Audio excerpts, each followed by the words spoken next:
Welcome, everybody, to this week's episode of the Ninth Grade Experience podcast. I'm your host, Chris Dutchko, and today we are celebrating a birthday. Not my own personal birthday, but the second birthday of the Ninth Grade Experience podcast. Our first episodes dropped on May 17th of 2019, and today you're hearing this 2-year anniversary. This year we have members from our SOAR group, Students Organizing Against Racism, to celebrate our 2-year anniversary. And we're really excited about the episode coming up here after this brief introduction. But before we get into it, I just wanted to say thank you to everybody that's listening and that has watched over the past 2 years. I was taking a look at some of our numbers, and we are up to almost 6,500 downloads and views of the podcast on your audio podcast listening devices and on YouTube. And the YouTube channel has been a really big hit in the past year since we've kind of gone virtual here with recording people. We've been able to put all of them up on YouTube for the most part. So it's been a really great addition to the podcast. Crazy with the YouTube stats as an example. I was looking, and it says that people that have consumed the podcast on YouTube have watched 284 hours of content from the podcast. So that is the equivalent of 11 or 12 days there of just people watching stuff on the podcast. So I can't thank everybody enough for all the time that they put in.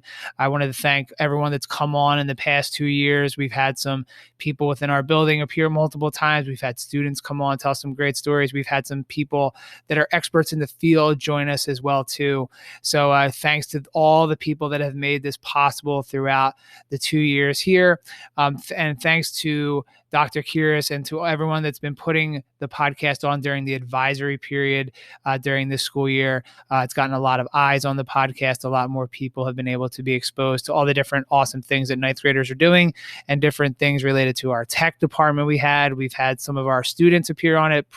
We've had alumni appear on it that have been on an advisory. So again, big thank you to that as well too. So this is the 70th episode of the podcast. So we're on our way to 100. That'll be during the next school year. So we're excited to see where we can take it in the future. Maybe more video, maybe more social media content, TikTok. We do have a TikTok, but I haven't posted on it yet. Ninth Grade Experience. Maybe that'll be coming next school year. We have an Instagram, we have Twitter, we have all sorts of stuff. So we're looking on how to expand and build.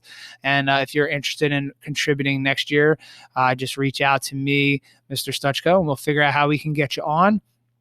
We have an awesome website that all the podcasts are on. It's ninthgradeexperience.com. That's been a huge boost to be able to send people to one central spot to be able to enjoy the podcast. So again, from myself and everyone that's been involved, thank you so much to everybody that's been a part of this. And every time I do a podcast, I'm excited to tell the stories of students and to kind of give a little bit more information to help with that transition from 8th to 9th grade, and when you're in 9th grade to kind of get through that school year. So we're going to jump into the episode with our students and a faculty advisor from SOAR.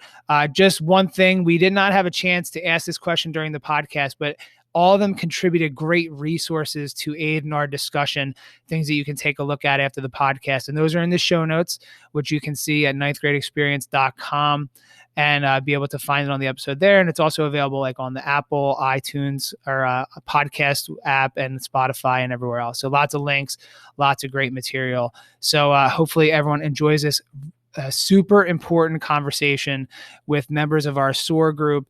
And it's much needed, and it's a great second year anniversary topic to have a pretty serious discussion here about things that are going on in the school district. So once again, thank you to everybody. And here is today's episode.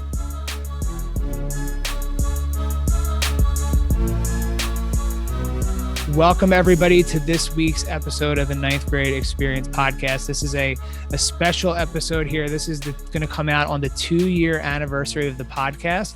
So I'm really excited to feature our guest on the show today for our 2-year anniversary, kind of, again, talking about different things that are going on here at Emmaus High School and kind of hitting on important issues to our students and staff here at the high school. So I'm joined today by the advisor and 2 of the founding members of the SOAR group, which is Students Organizing Against Racism. So we have Mrs. Magro representing the advisor role here. And then we have Tami, Adesanya, and Brassy Ford. Tami is the treasurer, and Brassy is the secretary of the organization. So thanks a lot, everybody, for joining us today.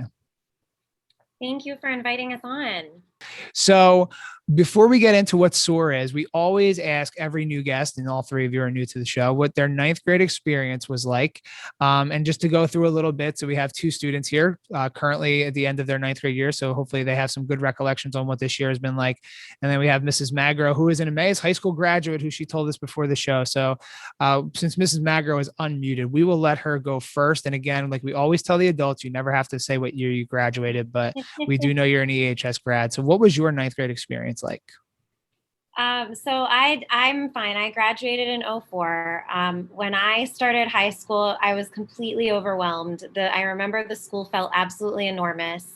I remember being late to class because of how long it took to walk across the campus. And I remember reading Romeo and Juliet in ninth grade English.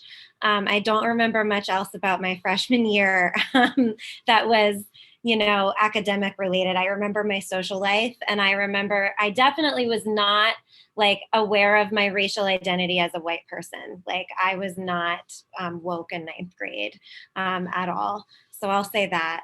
It's funny. I was actually thinking, I forgot to identify. Mrs. Magro is the librarian at Eyer Middle School. So if you're a ninth grader here and you were at Eyer, I'm sure you ran into her at some point. If she was picking out a good book for you or recommending research or whatever she was doing. I was going to actually ask you that follow-up question about if there was something in your ninth grade year that kind of did lead you at some point to kind of get involved with the kind of work that you're helping the students with in this group. Was there something maybe that you remember? You kind of said you didn't really identify with anything in particular, but looking back on it, is there, maybe it was that lack of not thinking about it, maybe is kind of like leading you to kind of help out now? So I did so much of my learning outside of school. I don't think that's changed for a lot of, young people now. Like we pursue our own passions and interests. And I always loved books. I know no one will be surprised to hear that. So I've always loved to read books about cultures different from my own. I really love a lot of authors who happen to be like Indian American or Chinese. I love graphic novels. I'm just very curious. And one of my favorite authors is an Afro-Dominican poet, Elizabeth Acevedo. I really love to just learn about the world. So all I can say is that I've always been really curious about people, and I like to listen. I love to listen to interviews, and that's always been true. So yeah. All right. So Tami or Brassy, whoever wants to go first, can you tell us how your ninth grade year has been? A ninth grade year like no one has had before, and hopefully no one will have after us with all the different things going on. But how has your ninth grade year been? Okay. So this is Brassy talking, just so we know. If you're watching the video, you can see that. But if you're listening at home, I'm just want to let you know who's talking when. So go ahead, Brassy.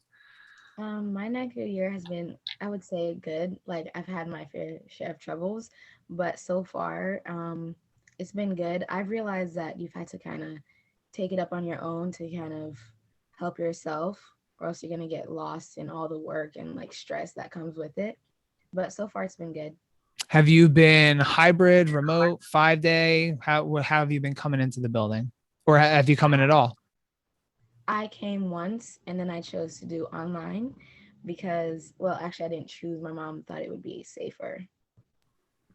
So you didn't really have a ninth grade experience of coming into the building, like maybe that, like back in August, maybe that one day you came in, but other than that, you've been fully remote. So next year will kind of be a ninth grade year for you, kind of coming into the building for the first time, doing all that kind of stuff.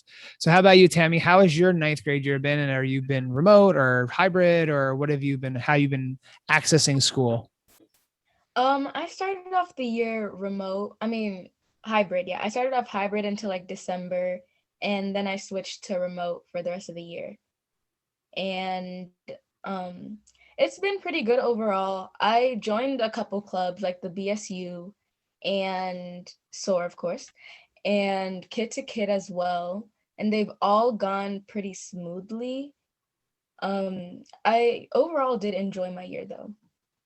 So that's, one of the things we always talk about on the show, if you've listened to it, is how we always encourage students to get involved. So you talked about the 3 organizations you were a part of.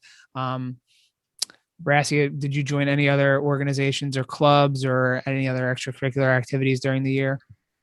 Yeah, I'm also in Kid to Kid and Black Student Union. I also was on the track team. Cool. So you got a chance to, at least when come here and participate. And I know their season just ended. Of course, when the weather starts to get really nice is when they finally end track, right?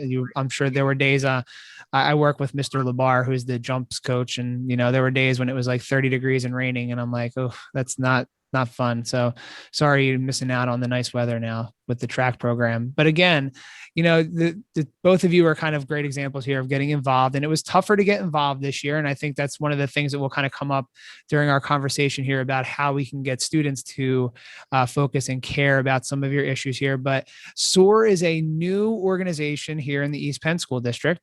And if you want to find out a lot more about the backstory of SOAR, which we're going to give a little bit of it here, but Tami, along with Sydney Clark, who is the president of SOAR, did a great interview with the Stinger, our school newspaper. It was almost an hour long, where they talked a lot about the background and the details and all that stuff. So we're going to touch on it here, but I would absolutely recommend that you go listen to that interview as well too. But if you can just give us a little bit here for people that are listening and may not have heard of what SOAR is, whoever wants to kind of give the information or the background, what is SOAR and how did it kind of come to be an organization here at Emmaus High School? Okay, so SOAR started off as like a small group of 8 to 10 people, and it consisted of Mrs. Magro, a librarian at Eyer, some parents, some Emmaus High School alumni, and we all kind of just met on the weekends and talked about how we could better the district. And then I think we became an official club not too long ago, but I personally joined in October-ish, when there was 2, 3, 4, maybe 5 people at most. And we kind of just met and talked about what were our goals, and we came up with a list of asks that we wanted to present to the board members whenever we could. Yeah, so it's also really been a focus to help students develop a positive racial identity, and to ensure that we are not ignoring the fact that race is a part of our daily lived experiences. So a lot of the time, adults are way more uncomfortable speaking about race than students are. And we want to try to change that narrative and help people be comfortable talking about race and racism, because that's how we're going to really start to change the issues that we have across our society, certainly not just in our district. It's interesting. We're starting off trying to focus on the East Penn School District and things that are going on within the district. And then kind of looking, there are so many events in the last, let's say 18 months that kind of have shown a spotlight on lots of different topics regarding all these different issues. So it's in the media as a whole. And in our world as a whole. But I think one of the things that we're going to really talk about today is how do we focus on these things within our own school community, and how do we get students involved and getting students to care, and maybe some of the buzzwords and kind of trying to get people to kind of learn a little bit more about your organization and kind of what can we do to kind of work with that.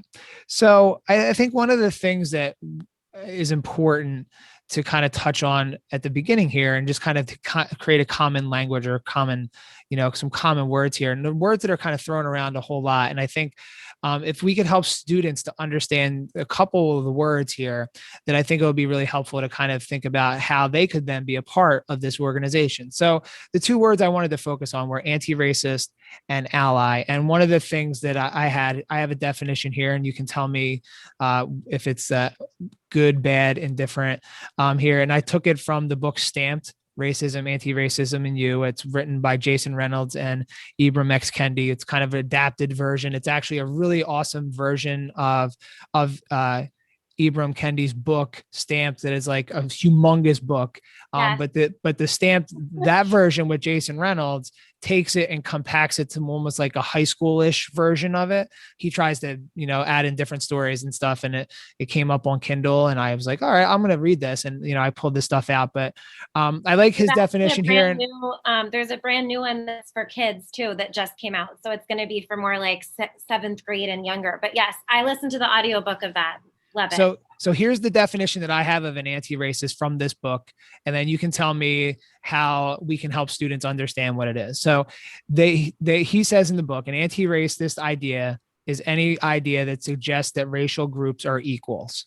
So here's the 3 things. So anti-racists try to transform racism, assimilationists try to transform Black people, and the segregationists try to get away from Black people. So we are obviously striving here for an anti-racist point of view where we're trying to transform racism. So what does that mean?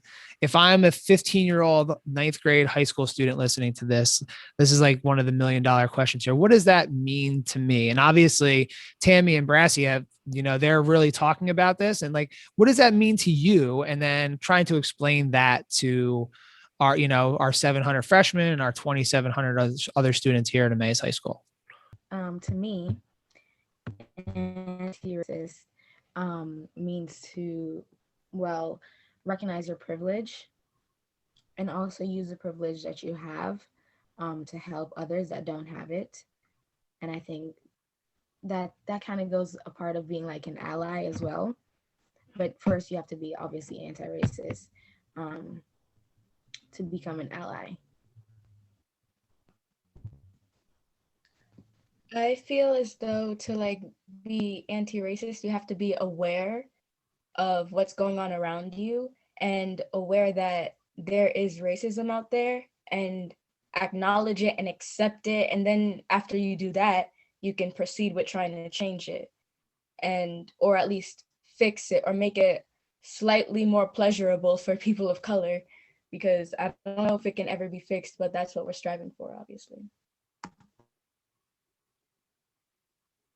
So how does your group, how does your group help our students here at Emmaus High School and beyond? Maybe, hopefully your group has some far reach. I know you're working with lots of community members and other stuff. And I know from the other interview, there's some collaboration with maybe some other schools as well too. So how do you get a 15-year-old or a 16-year-old that's, all wrapped up in themselves and wants to look good on Instagram and, wants to record the next TikTok video and doesn't think about this stuff on their day-to-day basis? How do you get somebody to think about these things in a constructive way instead of it like feeling like not necessarily attacked, but like, how do you make people aware of it as a student? Like, what can you all do? I know a lot of the other conversation was like the top down approach and getting teachers to focus on it, which is great. And like that interview was fantastic to detail a lot of that stuff. But I'm kind of curious as to like, when you're in your group or in the organization, like what can we do, or what can you all do, or what can we help you do to get students to understand this? I think that it starts, like I was saying to Miss Magro, that it starts from when, children are young, and it can be anti-racist can be taught from a very young age and can be brought up, and you can expand on it. But right now, I feel like to get people's attention, for people to acknowledge racism, first of all, would be like social media. I know in 2020, like a lot of people were more aware of what's been happening around their surroundings because it's all broadcasted on social media, and that's where like 95% of the society spends their time. So I think that's a good point, Brassy. I think language is really important. I think if students don't have the language to understand when they're hearing something biased or racist, it's impossible for them to disrupt it, right? So we want to start with, from kindergarten on, being really comfortable talking about the very obvious differences between all of us. Perhaps especially in a predominantly white district like ours. And you then need to communicate your values really clearly and consistently so that a student is more uncomfortable making racist jokes than people are comfortable doing those things. And I don't know that that's always the case right now, but I think we can get there. One of the things we want to do is visit students at other East Penn schools to do anti-bias workshops. Like, you know, here are some ways you can interrupt something if you hear something or if you see something happening. I think that a lot of us, adults included, maybe we hear something in the faculty room or the hallway and we don't know what to say, but we know that it was wrong and made us uncomfortable. We all need to really practice being uncomfortable so that our students of color and our few teachers of color that we do have are not doing all of that labor themselves. And then I also feel like for people who are our age who want to move forward and try to become better individuals, they either have to be self-educated, because that goes a long way. But if they don't have the capacity to do that, it also goes along with the teachers teaching it in class to them, because there's no way that people who are uninterested or uneducated are going to go and educate themselves without someone pushing them to do that for them. So I think it's very important that you are, one, self-educated if you feel it's necessary, and two, that teachers will also push their students to be self-educated and educate them themselves. And I think that's a great point you raise about like needing to kind of, you have to personally kind of figure out, like, is this important to you? And that's one of the things as a teacher we always battle with anything, whether it's science, whether it's algebra, whether it's, you know, Mrs. Magro talked about Romeo and Juliet. I'm sure our two ninth graders here have read it during the course of the year here. And it may, you know, it's been around for what, 500 years now. So people have been reading it for a long time. So, you know, trying to figure out like, how does this apply to me, and working on these different things and getting it to apply to, you know, how do you fit in? And there was so much good stuff there that I want to kind of revisit. One of the other books that I read during the last couple of months was Uncomfortable Conversations with a Black Man, which was written by Emmanuel Acho, who also has a kid's version of his book that just came out and is on the bestseller list. Inside note, I tried to get him on the podcast, and apparently he got too busy when he decided to start hosting The Bachelor and going on all sorts of national podcasts. So if somehow Emmanuel Acho listens to this, the invitation's open again. But at least I did get a response back from his publicist, so that was kind of nice. I was not even expecting that, but I did reach out to him, and I have the email to prove it. But when I read that book, it was written in a way where it was literally like, here's a situation, here's the solution. We're going to talk very real about this. And it was just kind of like the whole idea of having the uncomfortable conversation. And I know part of your focus at SOAR is like helping, like you're advocating for teachers to kind of get the training on how to have those uncomfortable conversations, which I hope is coming in our district. And I believe that it is, you know, through some things that I've heard, and hopefully that will be forthcoming. But my question to you is, so how, as like ninth grade students, like when you, like, how do you get to, or how do you feel that you can learn to have those uncomfortable conversations with your peers? Like, as an example, if you hear something, or, you know, if I'm like a student in a group and I hear something and I think that it's offensive, or I don't think that it's right, do you have any suggestions for me as ninth grade student? How do I approach that? It's a really tough thing, and I'm not expecting you to have the magic answer, but like, do you have any suggestions or things maybe that you've encountered or had to have those tough conversations with your friends or in other groups or anything, like different ways that you would suggest for students to be like, hey man, that's wrong, like, and this is why? Well, first of all, love the book. I have it right next to me. I'm in the middle of it. And second, for students to like learn, they have to like learn how to speak with their peers. I feel like it comes easier for me because I'm a person of color, and it's like I know where people go wrong in these types of scenarios, and I'm like, that's not all right, and I feel more comfortable talking about it. But for students who want to be allies, it comes with having someone you can talk to that may be an adult who can kind of guide you and be your mentor in that aspect, because most of these like conversations can be taught, so you know how to handle it, which I think an anti-racist workshop would definitely help with, for students who know that there is something like wrong, they've experienced something or encountered something that was like very much like offensive to someone, and they want to jump in at that point. So to do that, you have to kind of have a mentor, or you should have a mentor who can guide you along the right path. I think that the worst thing you can do is to not say anything at all. I think that once you acknowledge it, even just a small like, hey, that's not okay, that goes a long way. Because when it goes without being noticed, or if it's ignored, they can do it again and again, which is what has happened multiple times. And it's interesting you bring that up because I work in special education, and obviously there are words that kids use on a daily basis that they don't think much about, like the R word and those kinds of words as well too. And they don't, I'm not trying to draw an exact comparison, but these are words that, in our society that we don't like allow people to use. And then we hear students using them and it's like, hey, like, this is why we can't use these words anymore. And sometimes they don't know.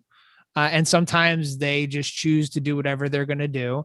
But it's hard even as an adult sometimes to initiate those conversations. And, I've spent the last 15 years working in special education. I know the words in that field that are offensive to people.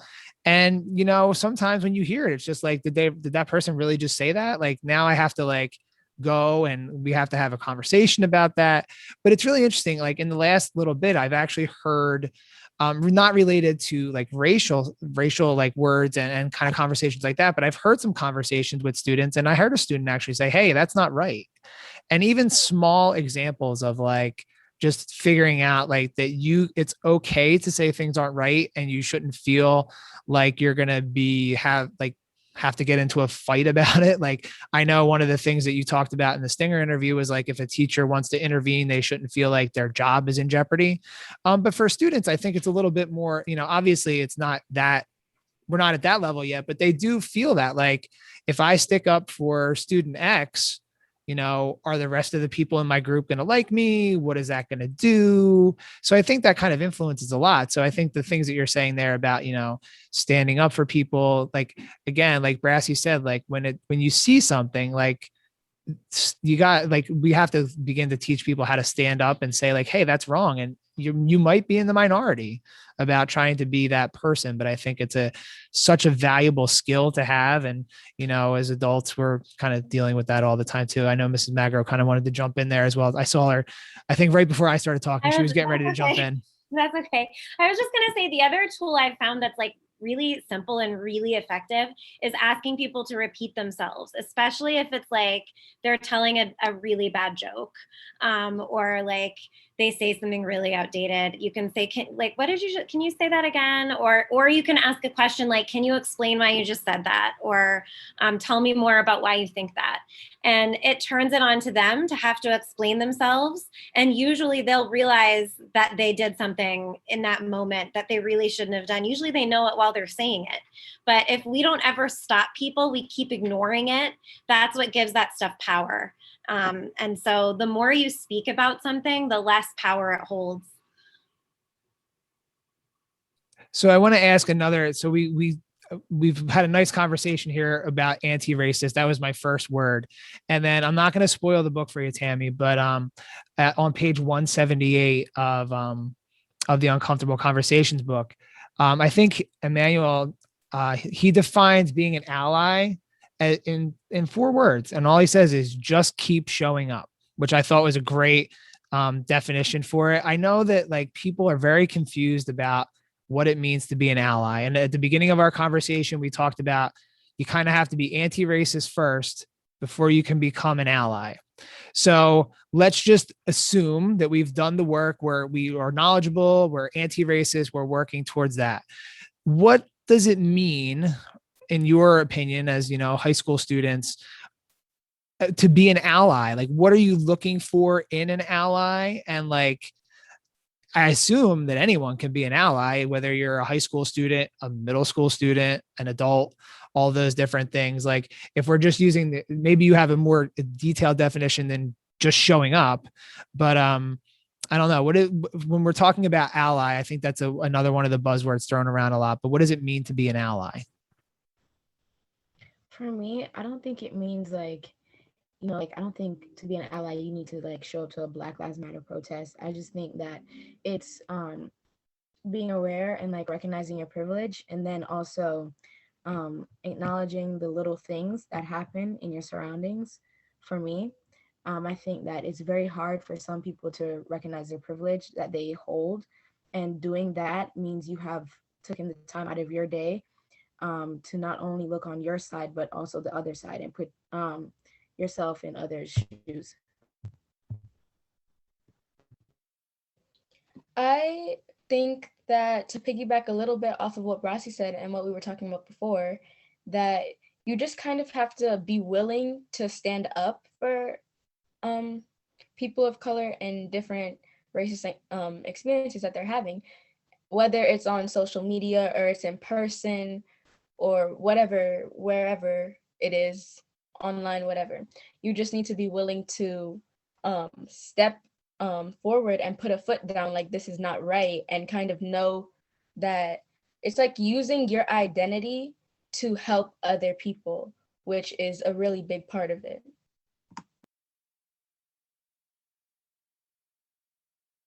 And then how about from your perspective, Mrs. Magro, like in the organization, or kind of how are you helping, or it's, kind of leading that charge of like, either shaping allies or finding allies, or how are you kind of as the advisor kind of helping along with that part of it? Yeah, so I think I really try to just empower the students to be confident and to speak up for themselves and share their experiences when appropriate.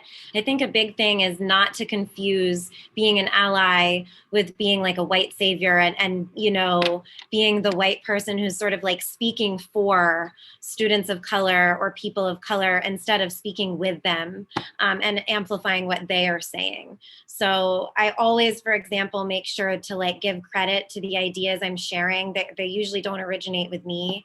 And I've also partnered with a Black East Penn parent, Shanta Ford, not Brassy's mom, different Ford, to lend support with SOAR, because I feel like in a multiracial organization, which SOAR is, we have students from lots of different racial identities.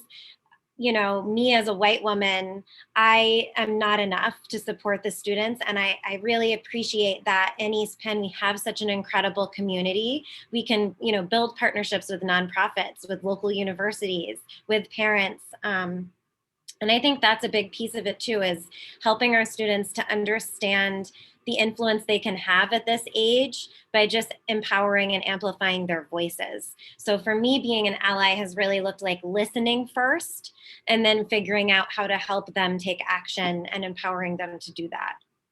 And I think what you said is so important. Like this may be the man thing in me here, and sorry as the man, like, the only man here, but like, I feel like oftentimes when people come to me with problems, like I feel like I need to fix them.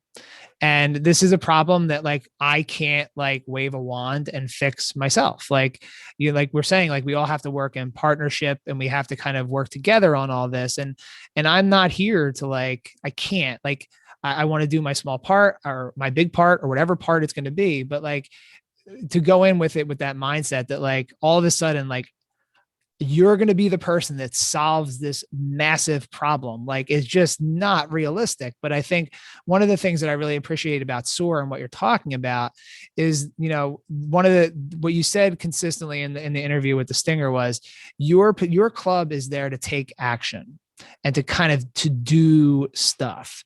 And I think we talked a lot today about like how you want to have people be confident and have a voice and share conversations and those kinds of things. So I would ask, like, what is the action moving forward that your club is looking to take with, especially with students? And I know we've, a lot of conversation about like what you're expecting out of the teachers and the district and those kinds of things. But as you take this like next year, and I'll hopefully cross our fingers, we're all back together in the same building and whatever we're doing, masks, no masks, whatever we're doing.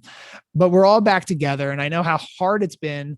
I advise 2 other clubs as well too. And, getting people involved online has been difficult. You're starting a brand new club. You've gotten people to join. But when we come back together next year, what are you hoping to accomplish through SOAR? Like, how are you going to, quote, take action when you get back together and you can have everyone meet in one spot?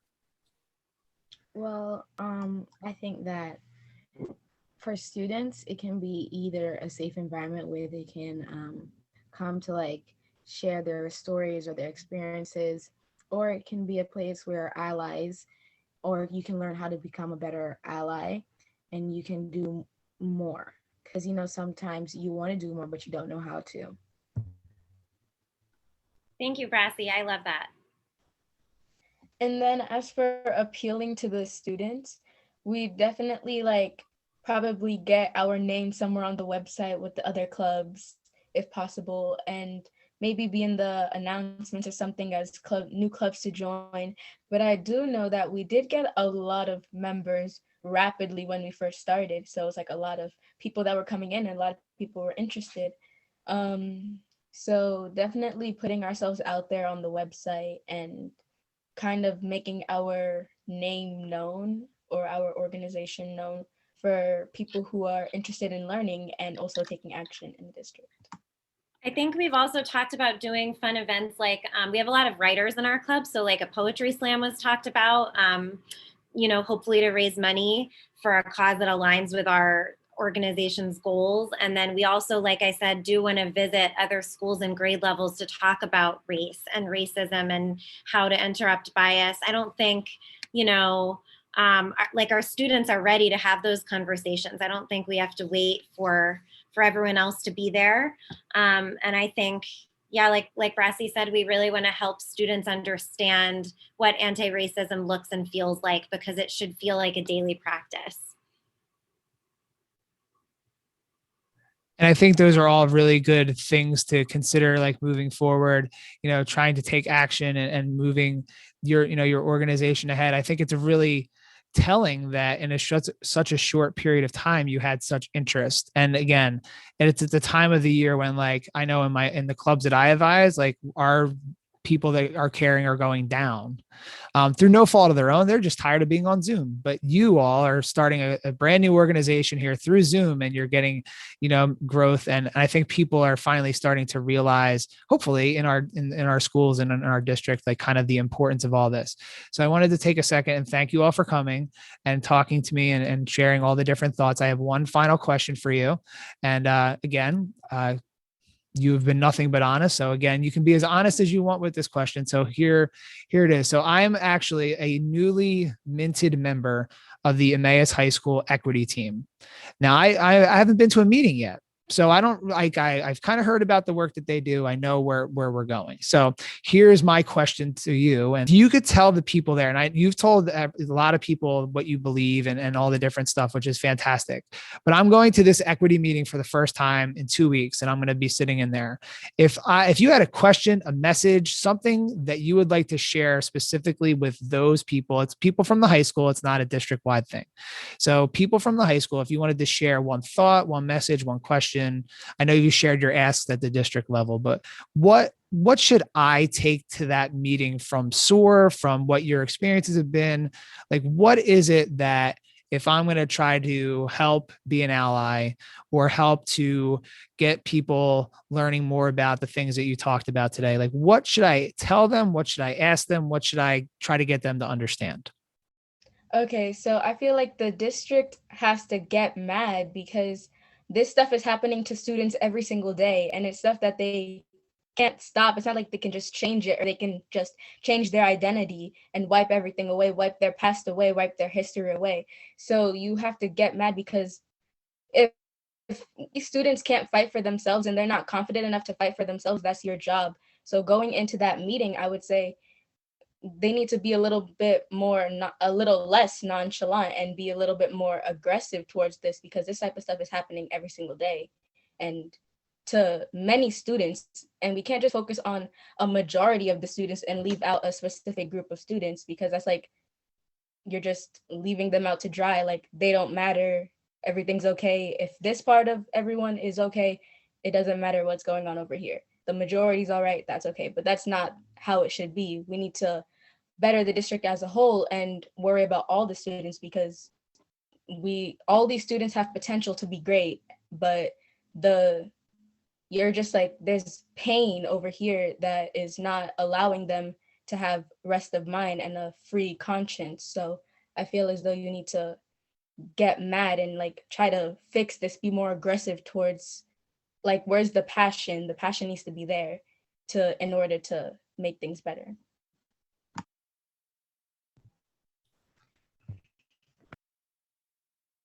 Well, I was going to say that I feel like it's important that they don't shy away from racism and be direct with it, because it's very common for them to turn it into something that it's not and turn it into something else. And it's important because they're not the ones that are getting affected, and they can't act as if it's not as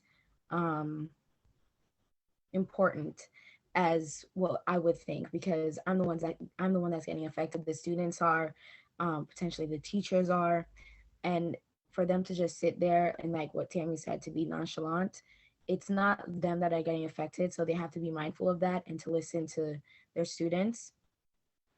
So I think it's important that they don't shy away from the topic of racism and not to be afraid to be very blunt with it, because if you treat it like it's some type of glass that you don't want to break, you can't be too delicate with it, because people, think that you're being weak. And like Tami said, you have to be strong and passionate about it. You can't just do it because we're telling you to, but you have to do it because you want to do it. But yeah, I think that's important. And I like that how you ended it there with saying like it's something that we want, something that you want to have to do. And I hope that, sitting in that committee and hopefully getting to hear that, like I know that I wanted to be a part of it because it's something that I want to do. I wasn't originally on it. I asked to be on it. So hopefully, I can take some of the words that you said in this interview, in the Stinger interview, and some of the other stuff that you've done here. And then, anything from Mrs. Magro as well, to kind of take to that meeting and be like, hey, like this is what students are saying. And I think one of the great things that, I love about the podcast here is that giving voice to ninth graders. And you've come on today, you've represented your organization so well. Like, you speak about the issues, like, what's going on, how it's affecting you. Like, I don't live in the same world that you do. And we've talked about that so much today, is like, being an ally doesn't mean that I'm going to try to save the world, but just kind of giving everyone a chance to have these conversations, to, put the stuff out there, and then hopefully being able to act upon that with, different members of the faculty and staff here at EHS in this, this meeting, that we can move the ball forward for everybody here. I know you all are looking for immediate action. I know, hopefully we will be able to do that to the best of our ability, to help that along too. So Mrs. Magro, is there anything else you wanted to add in there? I would just say there's often pushback to this work. And I think the most important thing is to know your values and to communicate them clearly and consistently, to be vocal. And hopefully the core of those values is just to recognize the full humanity of all of our students.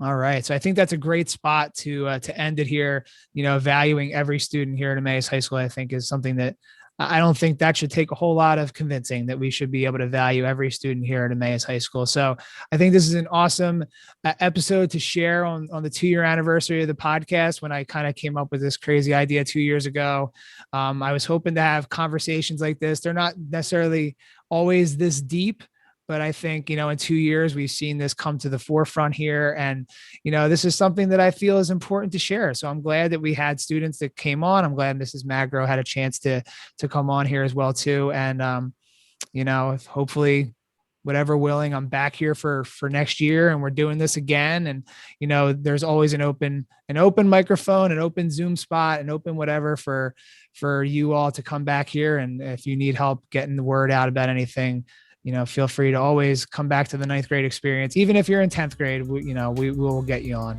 We'll find some 9th graders in your group that kind of want to talk to. So thanks to Mrs. Magro, thanks to Tami, and thanks to Brassy for joining us here. And thanks a lot. Thank you. This was really fun.